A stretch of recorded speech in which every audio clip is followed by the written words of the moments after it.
Today we will speak about AI project examples. Good day. Okay. Thank you.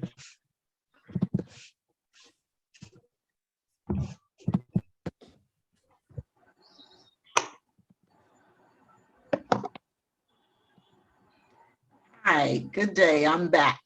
Okay, my presentation probably is a little more boring than what Vincent did last week with innovation, but we'll see if we can't make it a little bit thought-provoking here. It's basically just project samples and talking about how we're using AI in industry. There was a pre-class assignment, and it's a podcast. So every week there's a new entry there, but all of them are very interesting to read. It's AI in business, and it brings up a lot of thought there. So please visit that podcast and read some of the entries so that you can gain some perspective on how AI is being used in business. Let me lower this down so that I can see. The question that it kind of jumped up is, where do you believe AI will contribute the best value to you in work, life, or play? Because AI is pervasive and it's being used all over the place in different ways. Just a minute, please. Sorry. Wait a minute. I'm going to mute everyone, and please unmute yourself. Annie, unmute yourself again.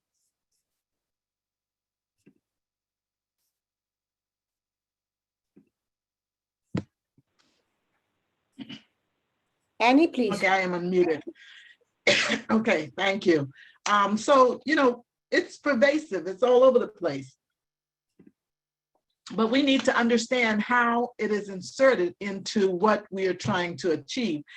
And the other part of it is, again, remember, we talked through and we emphasize that it is to help or support us in how we are actually working, living, and playing. And we need to understand what we actually think that is supposed to be, because we're the person that's going to tell it what is suitable for us.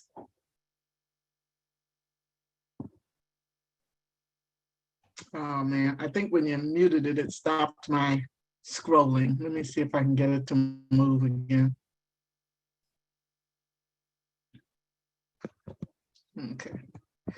Okay, I'm gonna have to stop it and restart it because it's not scrolling right now.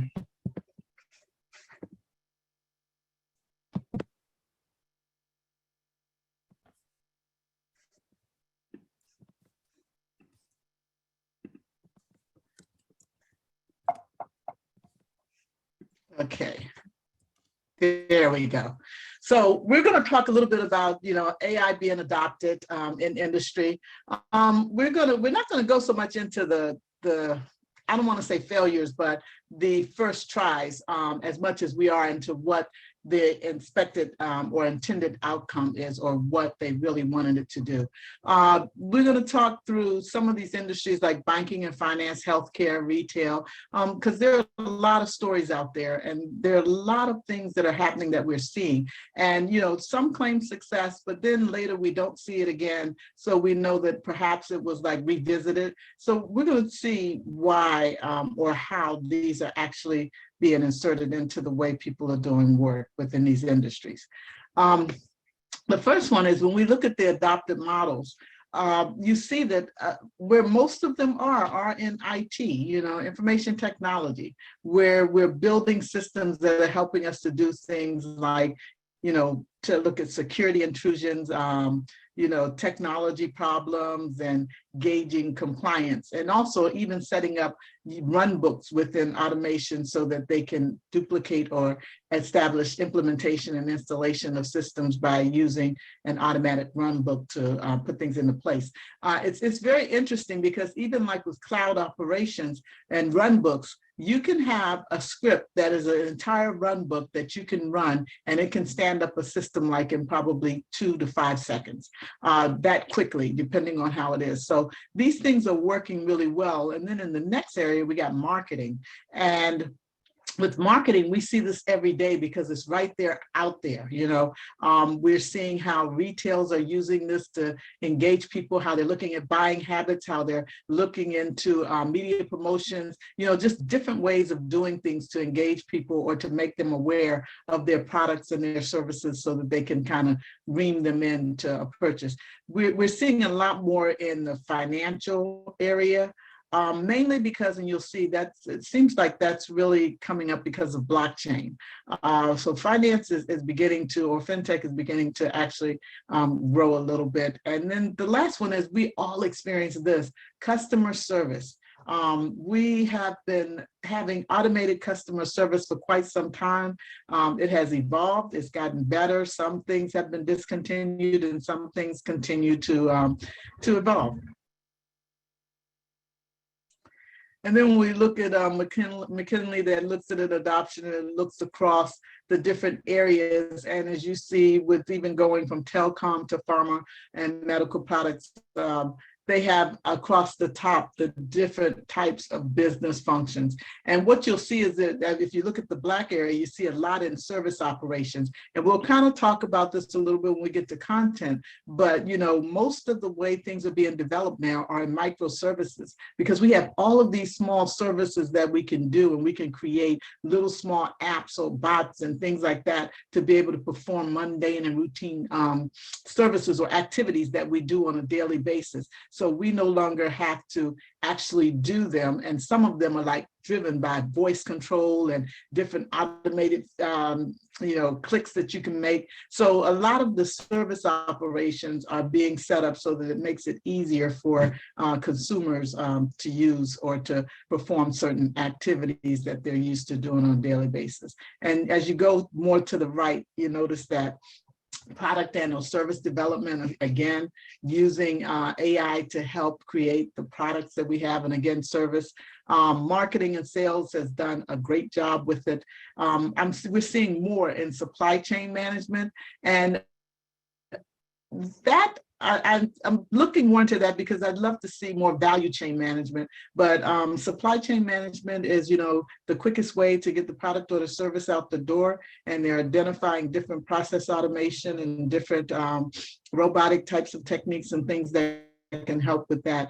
And also in manufacturing, being able to create good products. So this has been around for quite some time too. It might not be as sophisticated as it is now, but manufacturing has always had some type of automation on their floor for quite some years now. And we're seeing a lot more with risk because we have so much data. So you can begin to look at that data, mine that data, and identify any risks that might occur. And we move over to human resources. That's also one of the areas. And this, we're seeing this more and more even in hiring. You have the tools out there where you can go and resumes, and they can map them based on categories and based on keywords to see if you can actually get the better fit for your job or position. I'm a little cautious of this right now, even with human resources, because a lot of the resume tools, I've seen articles where they're not quite as efficient as you would think they are. So a lot of times people don't get the resumes that they need or the new hires that they would be looking for because they're lacking in some areas. And it's because, once again, the algorithms probably are not calibrated to the point that they identify the parameters that need to be looked at. Strategy and corporate finance. This is an area that I focus on, strategy, being able to have your data. And that's what I talked about earlier. Your body is the whole organization, and being able to roll the data up from that into a strategic type of layout against vital areas in the organization, and be able to drive your strategy from evidence-based data or, explainable AI. I think that would be phenomenal for most organizations. So let's start talking about some of these use cases. And we look at banking and finance, and we start seeing these terms and then they start making sense. But we have like digital personal assistants, everybody who has their phone and is using the apps, to be able to get into your accounts and use them. So those are personal assistants, they're digital, but they're helping you to perform your banking transactions. Different process automation, being able to, perform some of those little activities, or they have things automated so you can even talk to it and it executes something and brings back some type of response to you. They're collecting with banking and actually using these personal assistants, they're collecting so much information. But then the question is it actually being analyzed? And then you have to actually step outside of the privacy, data privacy and issues there. So this area would probably be heavily regulated because, individual privacy is something that you must take into consideration. Portfolio and wealth management, if they have all this information on you, then they can begin to tell you where your shortfalls are or where you can leverage. How do you take what you have and your spending habits, reduce them, and your saving habits, increase them, and then demonstrate what you would have over a period of time, or the trend that would happen if you followed certain rules. Risk management, again, given the rules, what does this risk, if I purchase this, if I sell this, how does this impact my portfolio? Sentiment analysis is kind of interesting because if I'm not certain in banking of exactly how this goes, but I'm thinking too, if people came into a bank and you had sensors around and they could actually determine, the moves of people and the face and the sentiment and all of that, then maybe they could determine if somebody's there for an ill-gotten reason or not. And then we got next gen, which is what I'm talking about with blockchain. These banks have a lot of ledgers, and these ledgers are actually, transactions that they're making and moving money. And what's happened with blockchain is it's kind of taken the third man out of it. So people can now move their money at a less expense than going through the bank when they charge you, significantly to transfer or do electronic transfers of your money. You have the Cash App where you can just move your money to where you want it to go. You have like PayPal and a lot of different other types of things that a lot of them are ledger based. So they use blockchain, which is a secure way of moving data because you don't have access into it, but it also removes the third man so that you can move data, move money quicker and at a less cost. So let's look and see.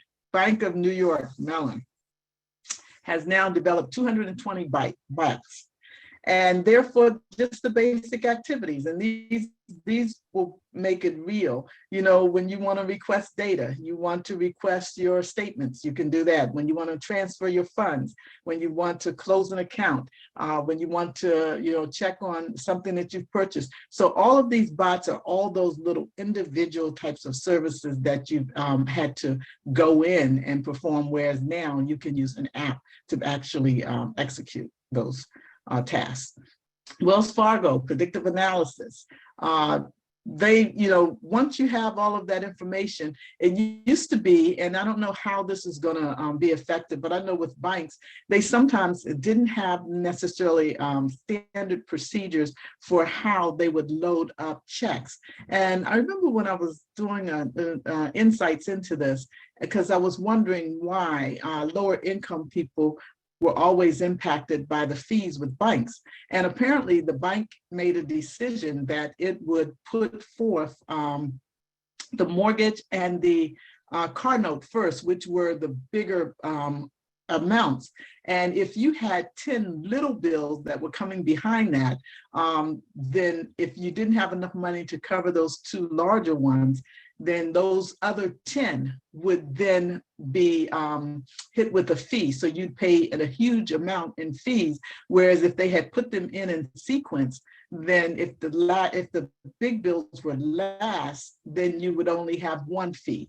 So this way, people are now, when they start doing things, they can immediately be alerted when something, or there's a risk of something happening. So if they are putting in or paying a bill, and the system can look at it and actually predict to them that, this is going to cause a problem on your account, or it can give them reminders, especially since a lot of times we don't do paper-based anymore, and you see these all the time. Your bill is due now, you must pay it, or it will be cut, or something will be cut off. So all of this integration actually helps to give predictive analytics so that you can manage better within the banking system.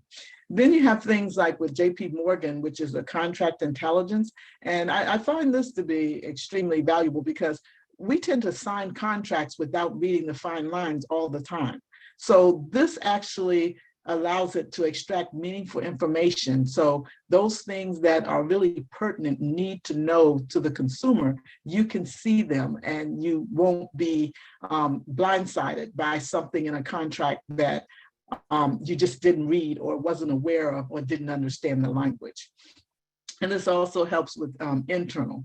And the Swiss banks, they put robots on the trading floor. Again, even when you have them on the trading floor, think about it. You want them to have the cognitive ability of your top traders. So those traders still need to kind of augment and actually contribute to the building of the robots in their ability to be able to work on the trading floor. And then you have, with Bank of America, like Erica, which also comes in again and gives you alerts and reminders. And you'll see that a lot of them work the same. It's just that proprietary, they're going to have different names because, Bank of America's is called Erica, somebody else's is called Freddie or something like that. And some of them have terms, some of them are just names that they apply to them. Then really big in this area too is fraud and anti-money laundering, and being able to recognize, based on the rules again. I know in one case I was looking at where they were trying to detect money laundering. So what happens is the bank watches your account. And if you put in deposits of $10,000, especially even if it's cash, it will raise a flag. Well, there was someone who decided that they would beat that system, but they didn't realize that there was another rule that came behind it as well. The rule also looked at how many deposits you made over a period of time, which also was an indicator that perhaps it was money laundering. And this particular person decided to make 20 deposits of $8,000 each because they figured it was under the $10,000, and they actually got caught. And unfortunately, fortunately in the end, it wasn't money laundering, but they were able to catch it for tax evasion, and the person was trying to evade taxes. So again, it's only as good as the rules that we put into it. And so therefore, it has to have the augmentation of some of our experts, which is right back to knowledge management, being able to capture that knowledge and also put it into these cognitive systems so that they are working to our benefit. Expense Wizard, most of you probably would kind of love something like this. I know I would. I haven't experienced it, but a virtual card, when you work for a business and you're going on travel, you come back and you have to pull together all these receipts and you have to put things together and then produce this report and then turn it in. Well, now the organization can give you a virtual card, and you use that virtual card for everything that you are doing related to the business. And it can even catch things on, like, I know a lot of businesses, when you go out to eat, there might be a per diem, or they may just take the actual cost. But with actual costs, they do not pay for alcoholic beverages. So these cards would be able to catch that and extract it or delete it so that then the organization doesn't pay for things that they aren't approving. But this, with the virtual card, it would automatically produce your expense report and submit it so that, you don't have to go through all of the previous tasks that were involved in that. Then we look at transportation. Transportation use cases are really growing, public passenger, traffic management. And here's the big one right now, autonomous trucks and autonomous cars, they come out a few times, and just like with electric cars, I mean, it took a while. They came out, they went back, and now they've been kind of adopted. So autonomous cars will be and trucks will be adopted too. But I think we need to make certain that our algorithms are safe and that they're taking into consideration a lot of the deviations and things that should be considered. Cargo transportation, I can see much value there. And then, digital systems, streaming a lot of data and capturing that data as you're moving forward. And remember, a lot of this too feeds off of those GPS systems, because remember with algorithms, you had two kinds, and one of them was for GPS or for, mapping. So that would be able to get you around, and our GPS systems have to be current so that they can lead you and direct you and come up with the best path to be able to get from point A to point B and achieve all of deliveries or everything that you need to actually be successful in when you're taking those routes. And another one is rolling stock solutions as well. Probably this would be a big help with the transportation or the locomotive types of services. So let's see what are some that are happening there. We got locomotives with Ali, self-driving cognitive electric shuttle, which is powered by IBM. It's in a couple of places. I think it's in Copenhagen, and they're looking at bringing it into Vegas and perhaps Miami.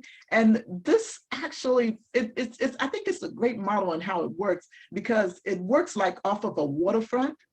So you might be at the hotel like a shuttle, and you get into this and you sit down, and so the car talks to you. You might come in and you say, hi, I'm looking for a place to eat dinner. And they said, oh, wow, we have a lot of places to eat dinner. And you go, well, I think I'm in the mood for seafood. And it tells you, well, there's a good seafood restaurant down here on the waterfront. And you might say, well, what is the best dish that they have? And it tells you. So it's sort of like the, now I'm trying to think of what the driver is called, but it replaces the driver and also the person who is guiding you, and allows it to have a conversation with you, so that you can actually experience waterfront or any type of area that you're going for vacation. Now, they're not cars they're on the highway, but they have specific structured paths to follow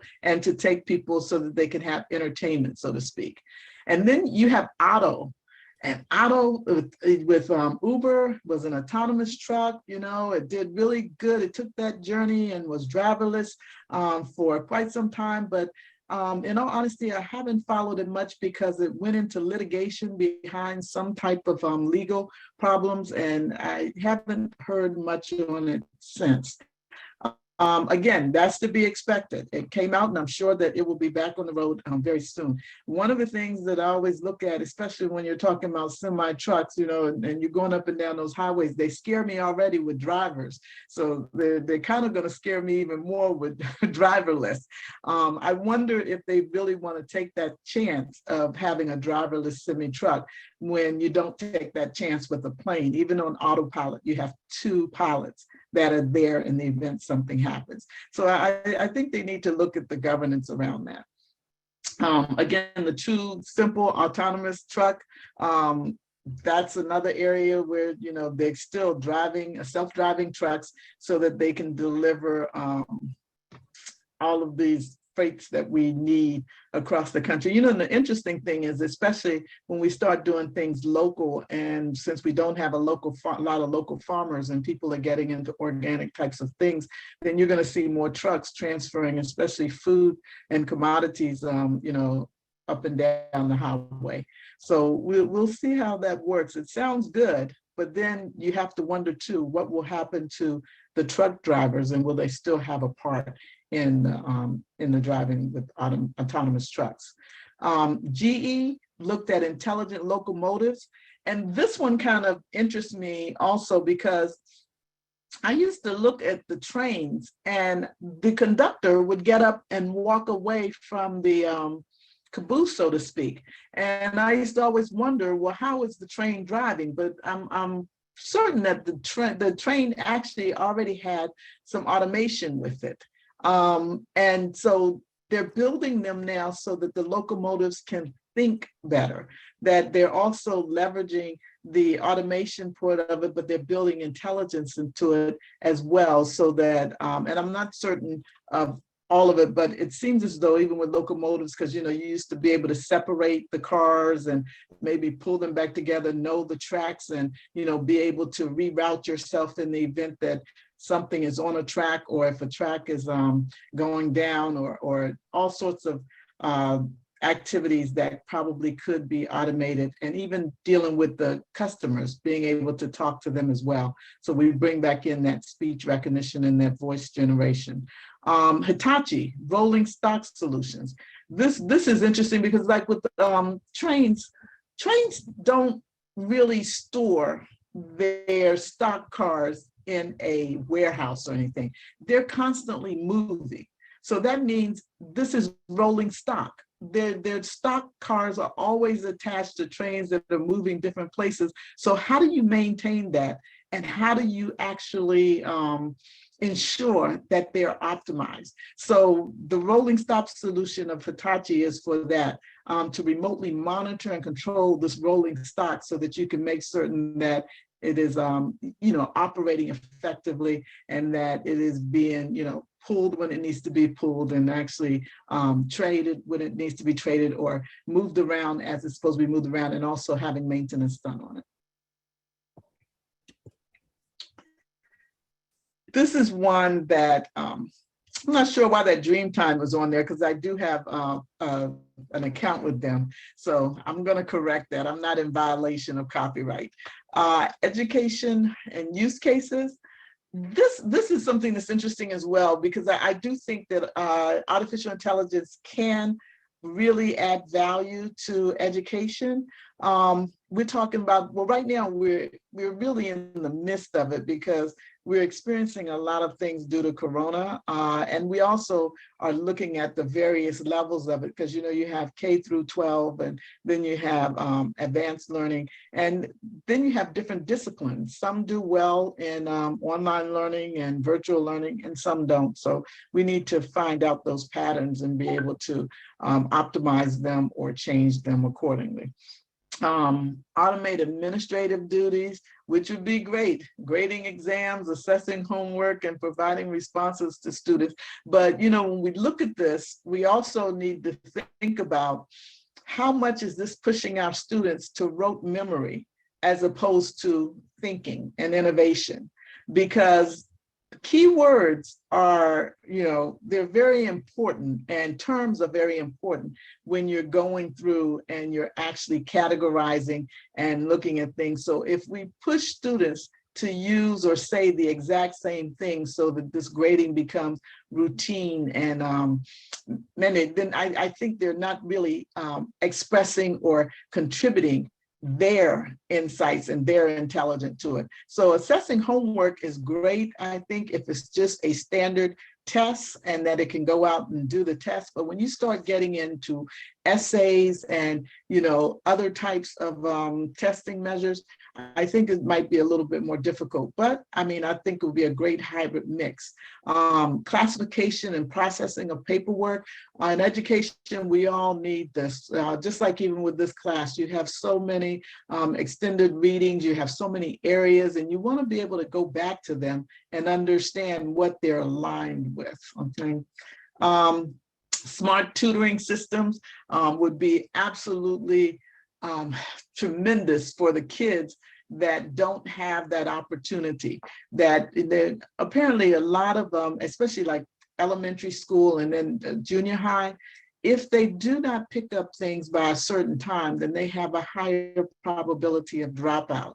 And most of the time, what they find is that the student goes to school and they have homework, and that's supposed to help them with learning what they had or capturing what they had learned that day. But when they get home, if they don't do their homework and they have nobody there to help them, when they come back the next day, then they are basically behind. And so they keep getting further and further behind. So it would be great if tutoring systems were set up so that the student could have someone to help them do their homework and understand, so that the next day when they come back, they're still on the same page as the child who went home and had that help. Smart content, how do we build an education system content, which would be really great. Personalized learning pedagogy.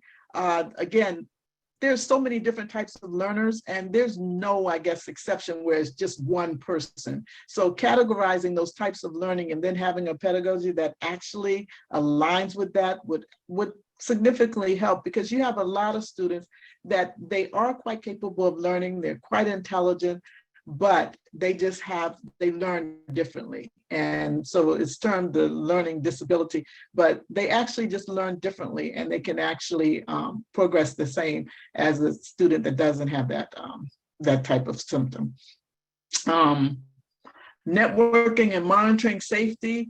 In these universities today, this is so critical, because on the campuses, especially campuses that are in, I want to say, city type of environments, it is very dangerous for them. So to be able to monitor the safety in a given area using the sensors and gathering the data and watching the things that are happening, and being able to give alerts very quickly to move the students into safety is critical. Classroom performance, I'm really not sure of how that works with the classroom performance, especially now that we're even going virtual. I think that one I need to really look into. And then robots. Robots are a great way, once again, of helping students within the class and helping students to learn and to challenge them. So how are universities using some of this? Especially when you have contained environments. You look at George Mason, who has a robot delivery service, and the robots are delivering food. So students who are engaged in study and preparing for exams, and they don't have to get up and leave and go someplace. They can just put in an order and the food is delivered to them. This is like the Starship type of method. And these robots are very small, and they actually, when they begin to run out of juice, they go back to their charging station, they charge, and then they're back. Behind the scenes, though, they do have students who help or who augment these particular robots, because they have to cross streets and things happen, so they're actually monitoring them. But it is a great win-win situation, because the students are there on the campus, they have jobs with it, and the robot is delivering the food. University of Southern California, there has a smart virtual application and environments, okay? What is this? This is interesting, because it's almost like, I want to say there was another one that was similar to this, but students are actually put into a virtual reality, with social interactions and things, and they have avatars. And this has been kind of proven to bring them out. They begin to learn how to interact and how to socialize.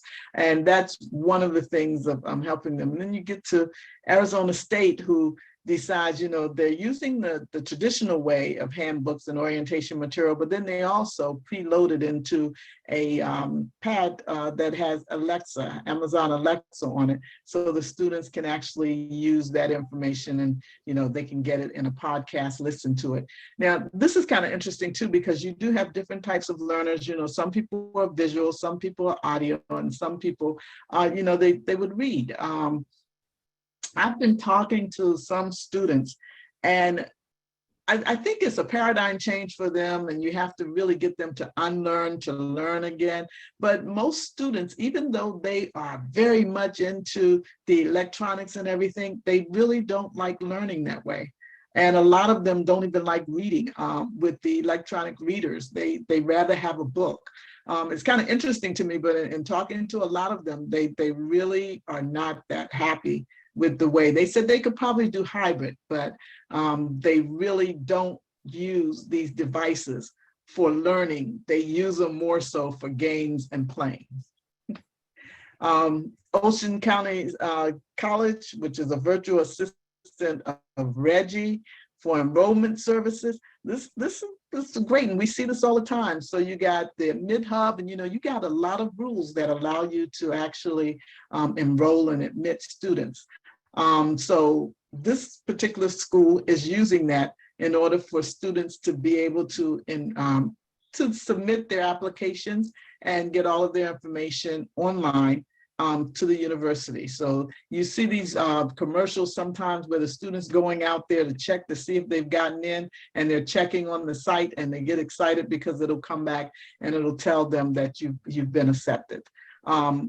I think that's pretty good, because it used to be that you were waiting for the envelopes to come so that you could open up the envelopes and find out how many schools you were accepted in. So now the student actually gets that in a more streamlined fashion and more timely in the event that they have to make a decision to try to apply to another school. Another thing that's helping is like with Penn State, they actually use Examity, which is for proctored exams. When we're online, a lot of times students will be given information and they're put on the honors code and they're sent away so that they can do the exam. Well, in a lot of cases now, and me also as a professor, I want them to take exams the traditional way. Because what we found was when students go away, they have this internet and they go out there, and it's not malicious intent, but they're just trying to pass the exam and trying to put the information out there. And it's just the temptation to cut and paste, okay? So this way, if you could do a virtual exam and proctor the exam so that the student actually has to study and put the effort into learning and come and take the exam, I think it's a lot more valuable. Putnam County District School, GoGuardian content monitoring software. They've had this out there for a while, but they also now, because the schools are using so much electronic, it is a good tool for the schools as well.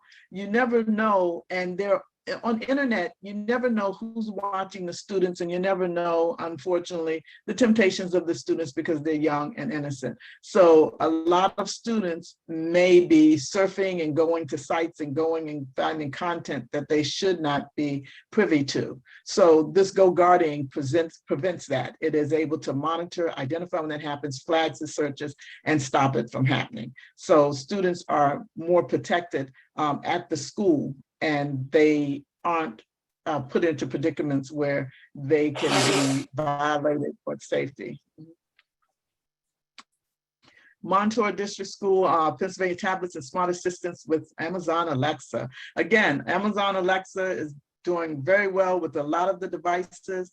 And, again, in schools, you have to wonder how it's inserted and how the students feel. And I think we really need to gauge the students, because they are the benefactors of this. Now, this is why I said in home and play too, in life and play, because me at home, I love the conversational AI. If I want music, I can tell it, okay, I want to do this music. If I want a recipe for something, can you bring me this recipe up so that I can use it?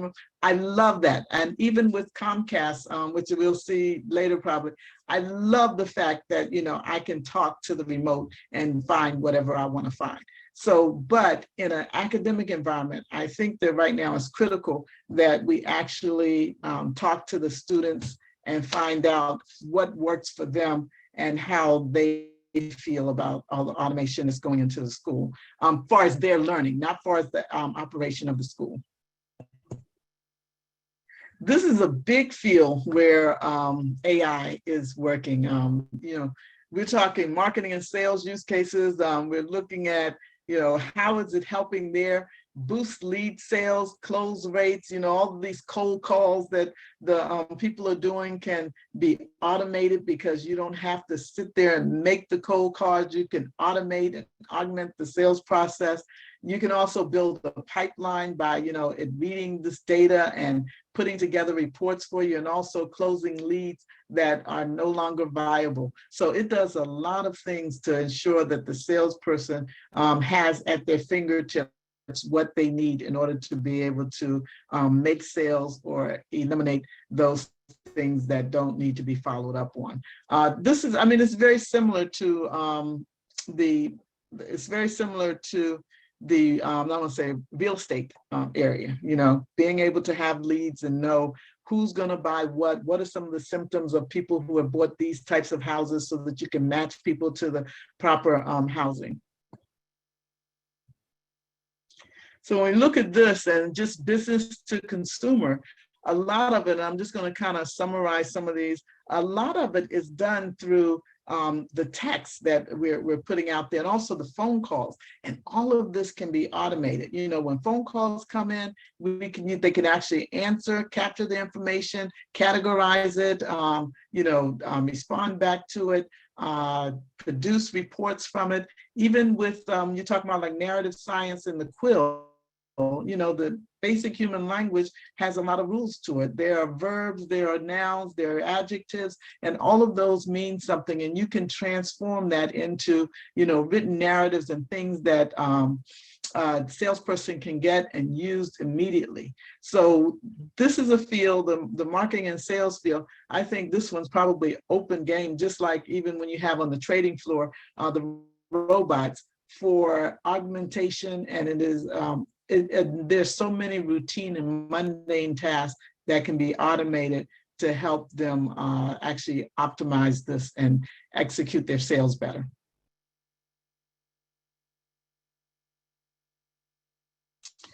We started getting into telecom use, and we have, again, this is an area that's heavily data intensive.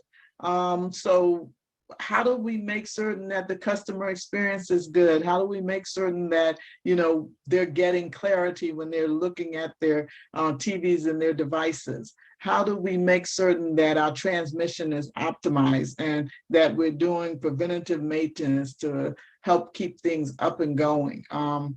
How do you, again, because it's so data intensive, how do you set up these data-driven insights so that you can stay ahead of things? Fraud detection and even customer service, because with customer service, and especially in telecom, there's so many users. This is something that's in every household now, and you have to be able to manage that. And there's just not going to be enough people to be able to actually service this. So it needs to be augmented by the AI as well as people augmenting other areas. So this is critical to the point where you need to identify, how do we insert AI? What is the job of AI? And then what is the job of the people who are augmenting, or the assistants who are augmenting these tasks? So let's quickly, Vodafone, Tobii, answers the questions and automates customer interactions. We've seen this. We see this daily.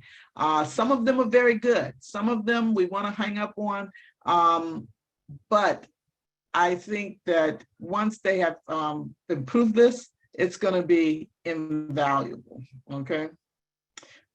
We look at like AT&T, when you go through this, integrated solutions of speech recognition and the network transformation, and as they're growing it, as they're interfacing with now Facebook Messenger.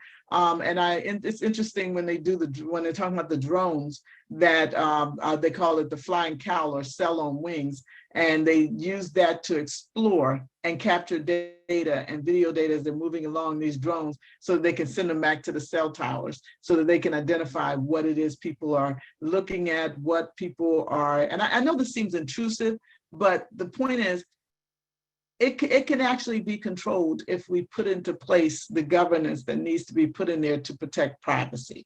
And hopefully people will become educated around how they protect their own privacy. Like even when your PC is on and you don't want anyone accessing it, cover up the the points where they can come in and gather information or see what's going on in your house. Now then Comcast, the same thing, the Xi Talking Guide.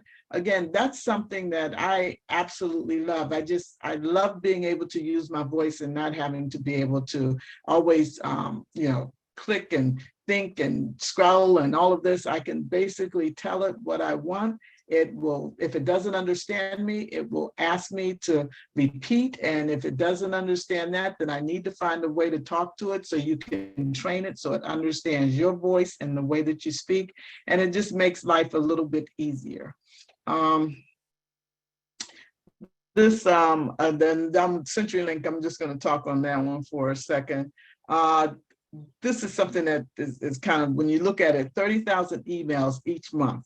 How long would it take for a person to go through that? So Angie goes through and looks at it, and based on algorithms, again, identifies the hot leads so that they can go up to the top. And so that cuts down the amount of time that a salesperson or marketing person would spend looking through those emails to identify the top leads that they need to follow. With manufacturing use cases, this again on manufacturing, they've had robots for quite some time. They've had things that have helped eliminate routine tasks. They've had assembly lines. They still augment it with people because, when it comes through, sometimes the wrapping, and even the wrapping now can be automated, but the whole thing is to shorten that time and to be able to optimize how you get the product out the door. And also, let's be real.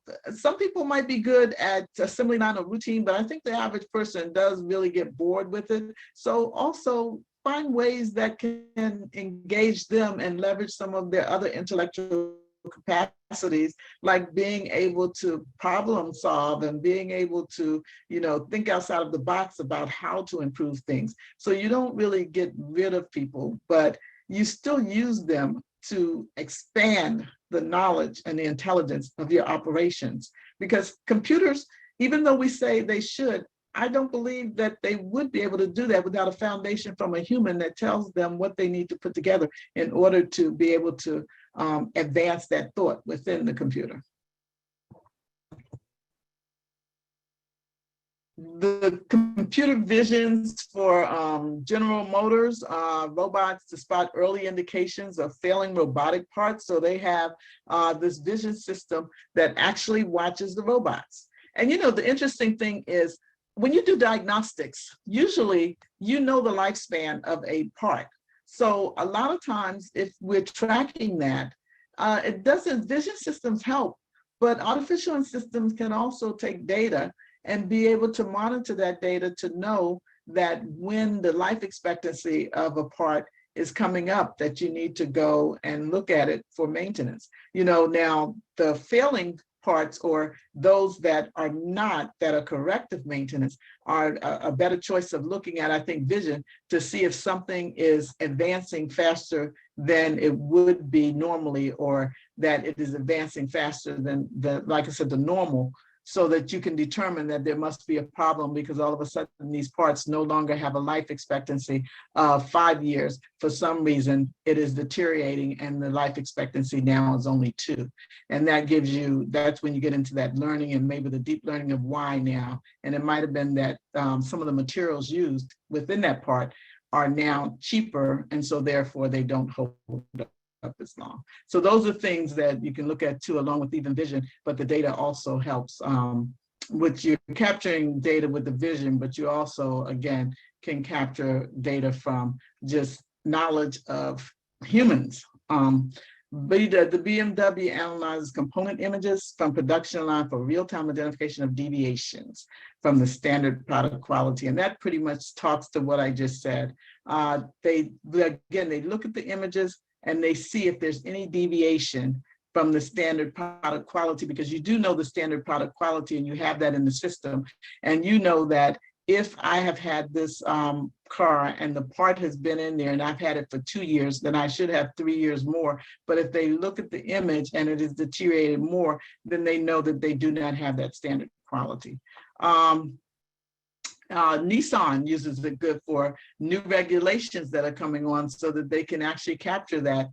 And when they start designing new cars, they can actually incorporate those new regulations to ensure that they're compliant. I thought this was kind of interesting with Carlsberg that, they did beer fingerprinting projects so that they could differentiate between the differences and come up with new types of or quality or taste of beer. Again, all of these are more video, and Nokia launched a video application, and it monitors the assembly line. If there are any types of deviations from the normal standard when it's operating, then it's able to identify those and correct them in a timely manner, so it keeps them up and running. This is one of our big areas, healthcare use cases. I mean, healthcare is really stepping out and using this, and healthcare does have a lot of data. I was talking to a nurse the other day, and I just wanted to make certain. I said, do you make certain that you track every medicine that you are issued to a patient? And she says, yes. I said, well, what about every activity? And she says, in a lot of cases, yes. So that means if they come in and they identify something with the patient, then they log it in the system. So if they're doing this, then that gives you, that gives you a haven for knowledge. But even with surgery now, they have robot-assisted surgeries where they almost do it like the laparoscopy, where they make small incisions now. And when they insert it, they're able to actually do the surgery so that it's not quite as intrusive. But all of this data will help, again, reducing errors in detecting disease, dosage errors, because remember, they're tracking everything. And so here's part of the, I won't say part of the problem, but training. You got to make certain that everybody is following those procedures. And this is something that should be routine so that you can always go in, and maybe you could do the diagnosis at the top level, but you also should be able to go with the deep learning. And the reason I say that is because I know even with the corona, one of the things that I had somewhat written about was that I saw in the news that they said vulnerable populations were more at risk with coronavirus. And my thought immediately went to, we already know that, because even in 1918, they said vulnerable populations were more at risk with that pandemic, okay? So I'm like, then they said, well, people of color are dying more from the coronavirus. And again, I'm like, okay, we know this because vulnerable populations.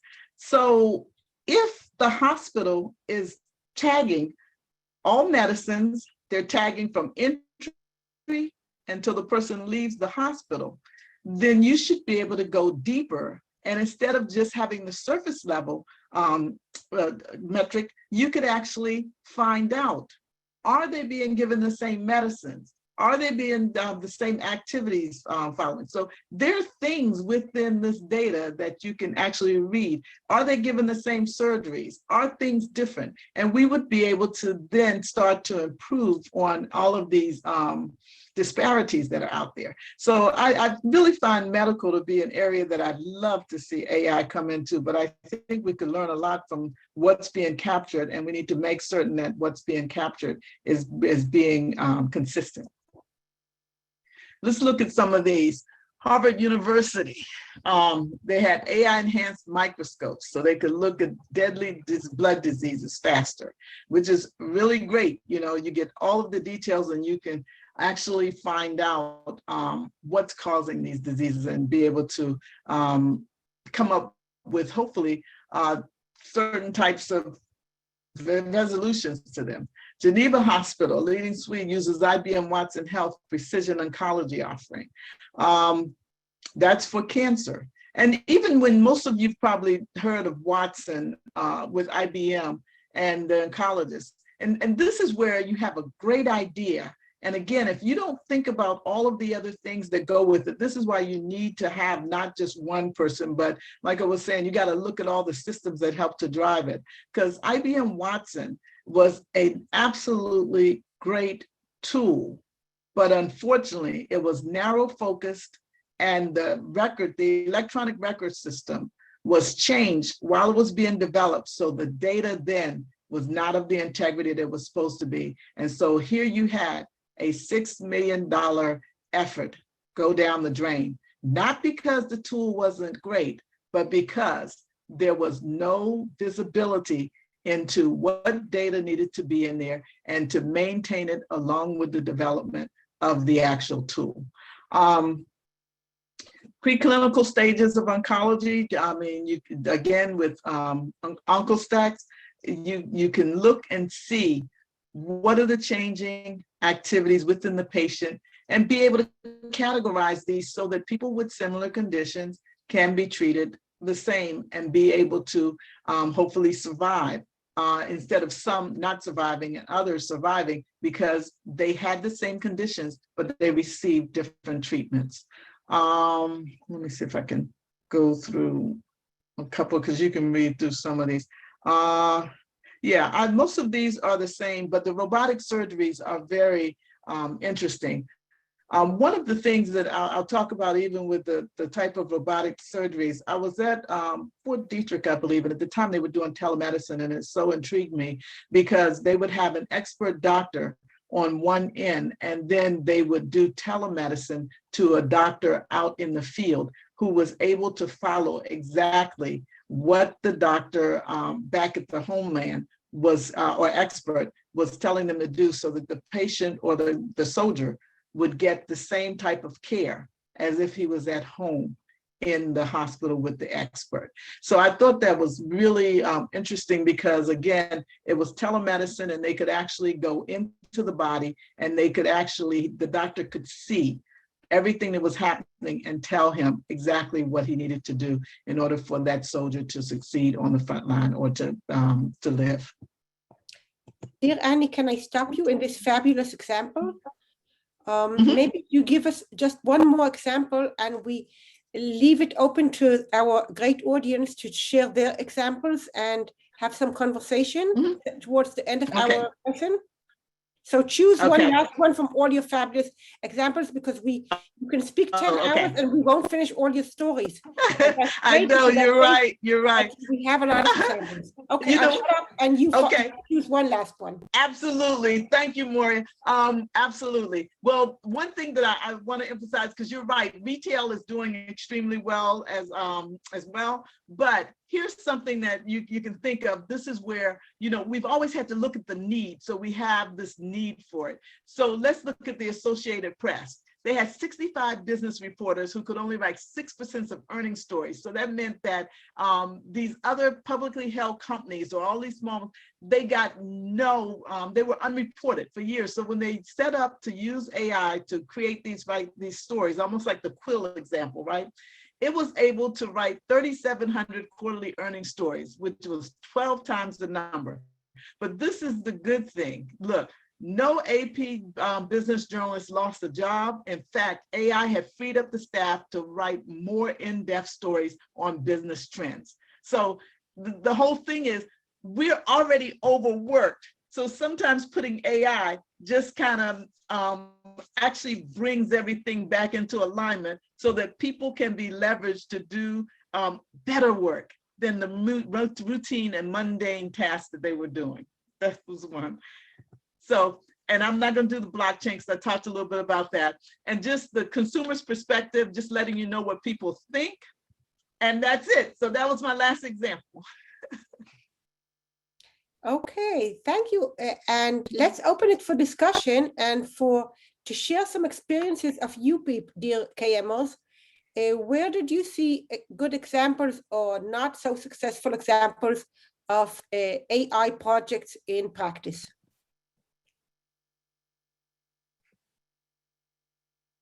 You can raise your hand or just start. Okay, this is John. I had a question for Annie, and maybe it's a question for our friend Cynthia. Maybe it's a legal question, but you made a point about detecting fraud and the need for maybe hiding some of the rule sets so the bad guys don't know exactly how to get around them. But that's obviously going to be competing with the strategy of explainable AI so that we can make available what algorithms are in place and working, towards the rules that are affecting, customers. So I see that as a contrast, and I'm just wondering it probably play out in a legal sense rather than technological. But I was wondering what your thoughts were on that. And someone else can jump in too, but I think that's a pertinent need to know. I don't think that because it's explainable AI that it's open to everyone.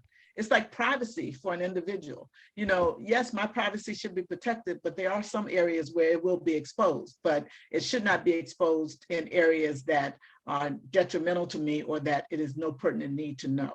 So I really believe that it's almost like, even what do they do now with what is Coke, where they have their recipe in a safe. Someone knows it and they know where it's at, but you don't have to expose it to everyone. And that's part of what I'm saying by we need to sit down and think about how to insert, and also think about what we need to put into place to ensure that we're operating at an optimal level and that we're also compliant with regulations and other things that come into play. And I think that's where we kind of go wrong at, and that's where we need to think a little bit more, because even with security, and I'm gonna stop after this, but if you stored something in a room and it was in a lockbox inside of a file cabinet, and the room had a door, and then it was inside of a building, okay? We took that stuff out of that lockbox and put it into a database, but yet we didn't understand that. Okay, great. Thanks, But Annie. yet we didn't understand that we needed to have 4 levels of security, because some people come into the building, some people come into the room, some people come into can open the file cabinet, and then you have that minimum people that can actually open up the lockbox. And that's our reality. And we need to actually look at our reality and emulate it. So anybody else want to jump in on that one? Yes, I would like to add, I think that, John, you nailed it down. This is one of the risks, and we should manage it, because explainable AI is a risk, and it is a risk because, especially in fraud, and not only.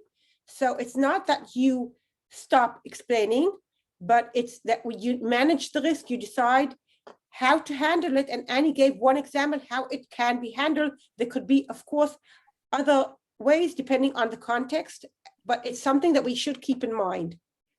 Thank you. Mm-hmm. Good question, John. Additional ideas, thoughts. Where do you find, what projects did you bump into or were you involved in?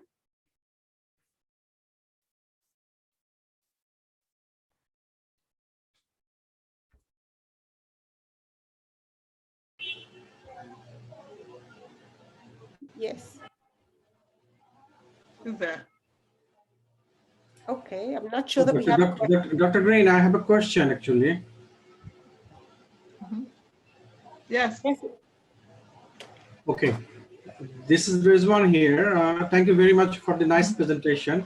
I was actually wondering, could you please tell us about the use of the AI in the publishing industry, as well as with the video productions and also the subtitle or even the translation or transcription along this line? Do you have any kind of use case experiences in this regard? Thank you.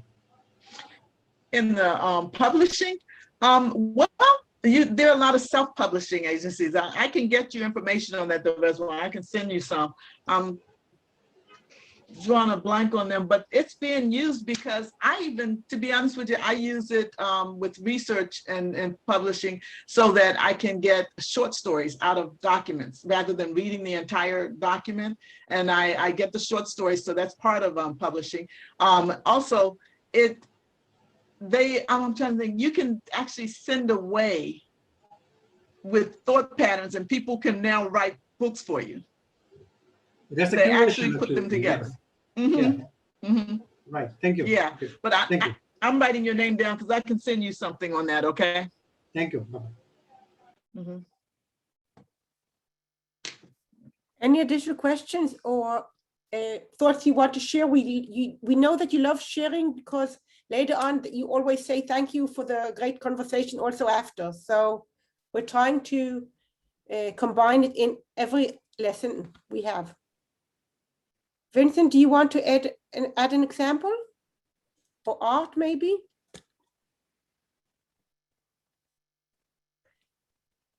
Well, I think Annie gave a pretty good overview today. So, I mean, for sure, there are hundreds and more applications. I mean, Annie mentioned in healthcare, so there is this healthcare 4.0 also concept where, again, a lot of sensors or Internet of Things are all connected in the hospital to track, also to better track the supply of all the medication in real time. And there are studies that have shown that because of this, I mean, hospitals that were equipped with all this technology were able to better cope with the high demand of treating patients during COVID or whatever. So we can start to see also that it has a positive impact on the quality of healthcare which is delivered and so on. So I think we are really at the beginning of this project, but there are hundreds or millions of different applications that will for sure emerge in the future that will help to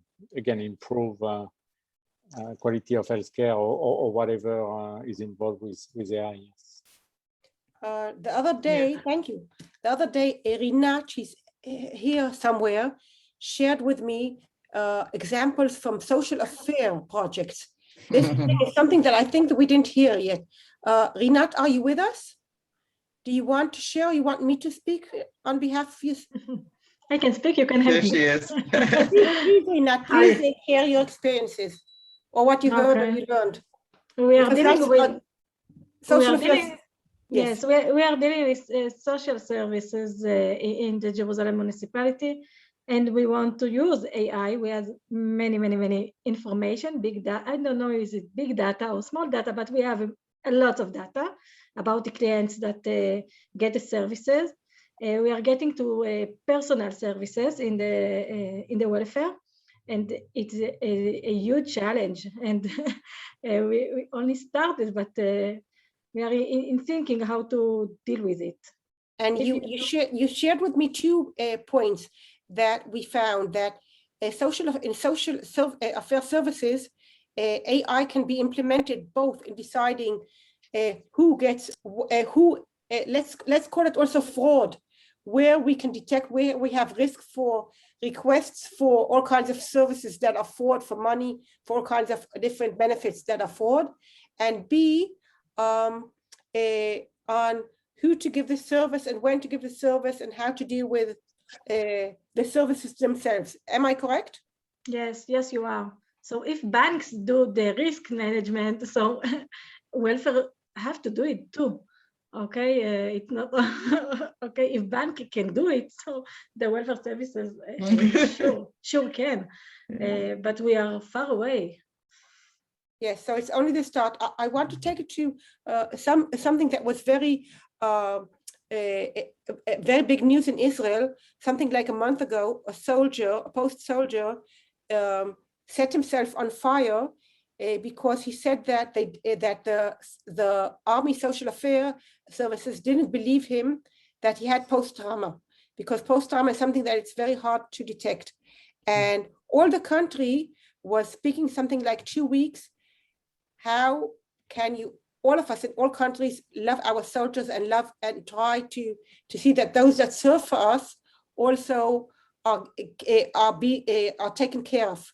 And all the idea that if machines can help us, not being there alone, but support us in our decisions, maybe our heart can be more open and our money and budgets can be more open if AI helps us, because we won't have to be afraid all the time if the person is here on a fraud claim or on a real claim. So that takes us not to banks and not to all the cold and money issues, but to some place that is much softer, like social services, and doesn't matter if it's this type or army type or any other type.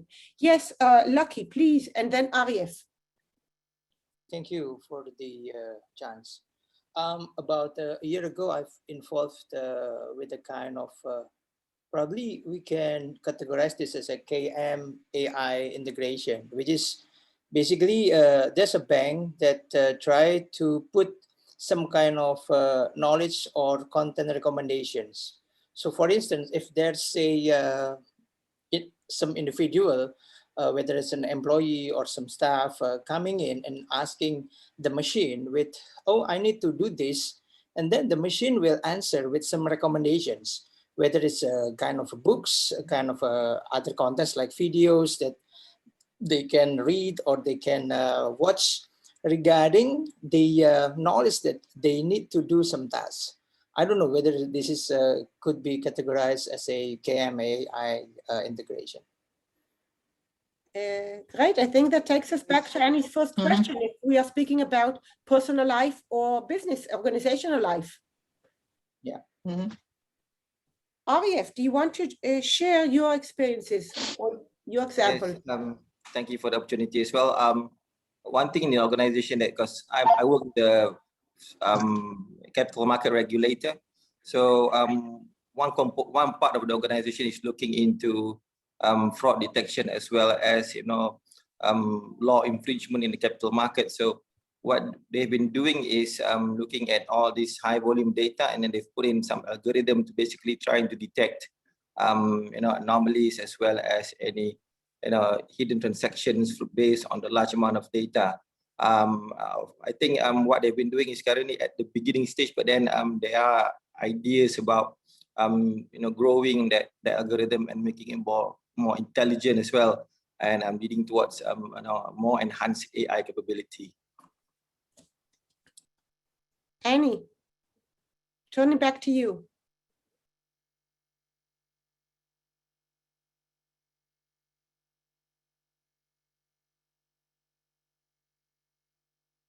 Annie, you're muted. Sorry about that. Thanks. I was just looking in the chat and I saw someone ask on which technology is based contract intelligence. And I was saying that's JP Morgan Chase, and it was internal. So I'm not certain if they used a vendor solution or if they actually developed it inside. Do you want and I also see someone noticed too. Okay, and so the question is then if you can give us a wrap up. Okay. I just wanted to say as well, because I'm noticing that someone did, and I looked at it and saw with Domino's. Domino's is launching driverless pizza delivery, and they're using Neuro, to deliver the pizza, which is very similar to what's on Mason's campus. And again, I think that's a great use, but because it puts drivers out of danger's way, because this way you can have it delivered by a driverless vehicle, and the pizza comes, and if anybody the pizza gets stolen, it's okay, but nobody else hopefully will get hurt.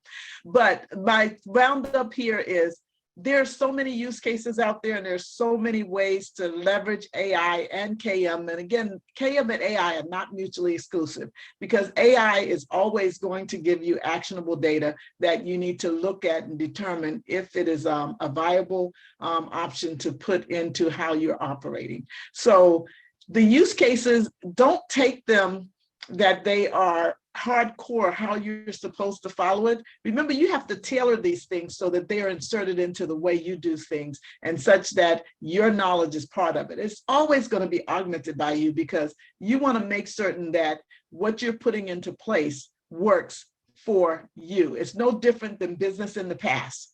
What happened with business in the past was those who were the great thinkers and those who had the best strategy were the ones who succeeded. And you're going to have to do the same thing with AI, because what you're putting into it is those great thought patterns and thinkers, and trying to satisfy. And here's the ultimate, a need. It is a driven need in the industry that we need to satisfy. And if there's no need, and you can't build one, like with Google Glasses, remember Google Glasses? There really wasn't a need for it. So what happened to it? It's gone away.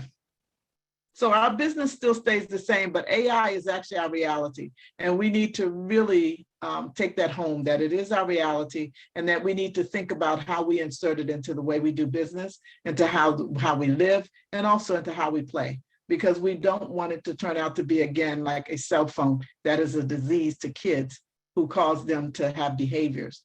that are not, that are anti what we want, okay?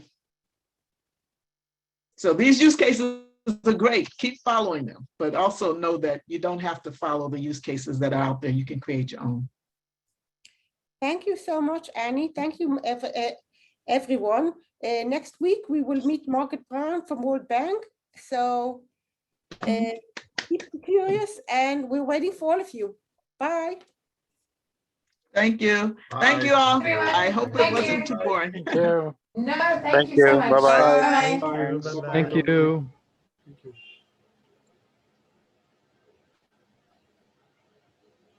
Oh, there's Art. He's here with us. Yeah. Yeah, hi. Hi, I'm here. Hi. Annie, So- yeah, let me, we've got, I think Megaputer is in 2 weeks. Do I need to do Yeah, anything do I need to do anything in advance of that? Yes, you need to get who their speaker is, okay? Get a blurb about the speaker and also get a blurb about the company, okay? And then they would be given remote or given control so that they can do their presentation, but you need to introduce them first. Okay, well, I can do that. And I'll CC you so that we're in sync as to, when they go on and what's expected of them in that first. I guess they're going to be the first vendor of the list, right? Yeah, and we had Okay. 3, I'll send it to you. We had 3 areas that we wanted them to cover. So Yeah, it'd be the good to dust that introduction off. should It's only been a- take a minute or 2. Yeah, it's been a while since we last looked at that. So that's why I thought we better dust that off and make sure we're prepared. So I will do that. Yeah. I'll reach out to them and get all the Yeah, information and copy you, and then we'll also plan how we want to exactly set it up and schedule it and everything else, including Yes. having them do it. yes, because I'll be following suit. Yeah, including probably Yeah. having them be ready, what they need to be ready to show, Mm-hmm. and what they Mhm. need to do on Zoom. I guess it's the same thing. They just share their screen and they'll do their demo.